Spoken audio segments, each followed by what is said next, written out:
சாந்தி, தாயே உனக்காக, விவசாயி, கணவன் உட்பட பல படங்களில் நடித்திருந்தார்.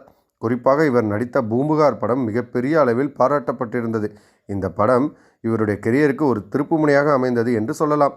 இப்படி இவர் சினிமாவில் பிஸியாக நடித்து கொண்டிருக்கும் போதே எஸ். ராஜேந்திரன் என்பவரை திருமணம் செய்து கொண்டார். கடந்த 1961ஆம் ஆண்டு முதல் 1973ஆம் ஆண்டு வரை இருவரும் ஒன்றாக வாழ்ந்து வந்தார்கள். கிட்டத்தட்ட 12 ஆண்டுகள் வரை தான் இவர்களுடைய திருமண வாழ்க்கை நீடித்தது. அதற்கு பிறகு இவர் கணவரை பிரிந்து இவர்களுக்கு ஒரு மகன் இருக்கிறார். கணவரை பிறந்த பிறகு இவர்தான் மகனை வளர்க்க ரொம்பவும் கஷ்டப்பட்டார். இதற்காக இவருக்கு பல உதவிகளை எம்ஜிஆர் தான் செய்தார். அதோடு இவர் படங்களில் அம்மா கதாபாத்திரங்களில் கூட நடத்தி வந்தார். கடைசியாக இவர் 2003ஆம் ஆண்டு காதல் சடுகுடு என்ற படத்தில் தான் நடித்திருந்தார். கிட்டத்தட்ட இவர் 50 ஆண்டுகளுக்கு மேல் தமிழ் சினிமாவில் நடித்திருந்தார்.